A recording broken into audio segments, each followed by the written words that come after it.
नमस्कार, आप देख रहे हैं ईटी नाउ स्वदेश और मैं हूं अनुराग शाह। आज हमारे साथ खास बातचीत के लिए मौजूद है देश की सबसे बड़ी लाइफ इंश्योरेंस कंपनी और देश के सबसे बड़े घरेलू निवेशक एलआईसी के मुखिया, एलआईसी के सीईओ आर दुरईस्वामी। बहुत बहुत शुक्रिया आज ईटी नाउ स्वदेश को वक्त देने के लिए सर।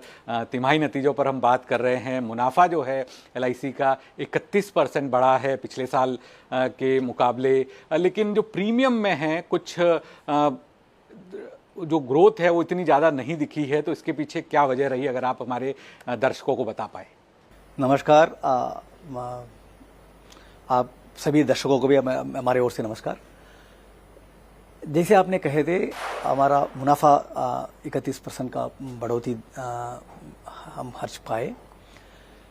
आप जानते हैं कि पिछले साल अक्टूबर के महीने में आईआरडीए के नया मास्टर सर्कुलर निकला। उसकी कंप्लायंस में हमने हमारा प्रोडक्ट्स को पूरी तरह से चेंज करना पड़ा। जो एग्जिस्टिंग प्रोडक्ट्स थे उनको 30 सितंबर तक विड्रॉ करना पड़ा और नए प्रोडक्ट्स लॉन्च करने पड़े। उसकी वजह से जो सेकेंड हाफ लास्ट ईयर में और ये साल के पहले हाफ ईयर में पिछले साल की परफॉर्मेंस के तुलने में थोड़ा ग्रोथ जितने हमको चाहिए था उतना नहीं दिखाई नहीं पाए।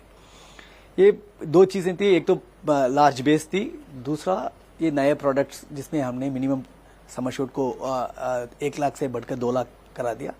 जो स्मॉल टिकट साइज पॉलिसीज पहले जिसको सेल होती थी वो रिपीट नहीं कर पाए। सो इसलिए फर्स्ट हाफ में हमारा प्रीमियम की ग्रोथ थोड़ा कम ही रहा।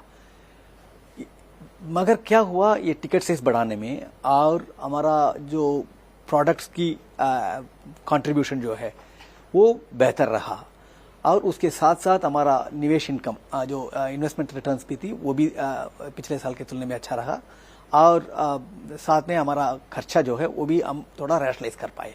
ये तीनों की वजह से हमारा प्रॉफिट्स में तो गुड इंक्रीज दिखा पाए। यस सर, तो ये तो मुनाफा क्यों बढ़ा है आपने हमारे दर्शकों को बताया, और ये स्ट्रेटजी है और जो नियम लागू हुए थे उसका भी कुछ इम्पैक्ट है। एक सर आपसे समझना चाहूँगा क्योंकि एलआईसी की काफ़ी बड़ी एजेंट वर्कफोर्स है, 15 लाख के करीब एजेंट है, और सरकार ने जो जीएसटी के अंदर रिफॉर्म किए हैं उसके बाद शून्य जीएसटी हुआ है।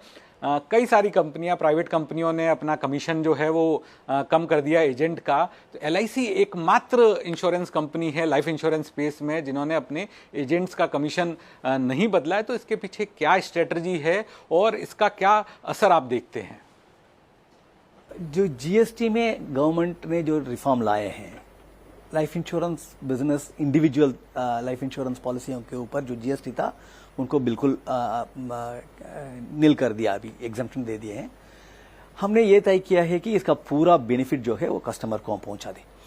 तो इसलिए हमने इसका तुरंत जो भी बेनिफिट है वो उसके ऊपर हमने जो बिना जीएसटी पॉलिसीज मिलते हैं, पॉलिसी होल्डर्स के बेनिफिट्स में कुछ हमने चेंज नहीं लाए। तो पॉलिसी होल्डर्स को अभी तो बिना जीएसटी हो गया, तो बहुत फायदा हो गया, बहुत फायदे हुए हैं। तो पूरा फायदा जो है कस्टमर्स को हमने ट्रांसमिट किए हैं। साथ साथ जो है एजेंट्स का कमीशन जो है, हम इसके ऊपर जो जीएसटी है उसको अभी तक हमने ये तय किए हैं कि इसके ऊपर हम एजेंट्स को कुछ डिफरेंस नहीं लाएंगे, और हम जो बिना जीएसटी के जो लाइफ इंश्योरेंस बिजनेस है उसकी वजह से जो हम ग्रोथ और बहुत अच्छा ग्रोथ हो सकता है उसके हम ऊपर फोकस करेंगे, और इस लाइफ इंश्योरेंस प्रीमियम में जो ग्रोथ लाएंगे, टॉप लाइन ग्रोथ भी होगा, और उसके साथ साथ हमारा अदर ऑपरेशनल एक्सपेंसेस का भी हम रैशनलाइज करते जा रहे हैं। इन दोनों के माध्यम से हम ये इम्पैक्ट जो है इनपुट टैक्स क्रेडिट का उसको हम मैनेज करने के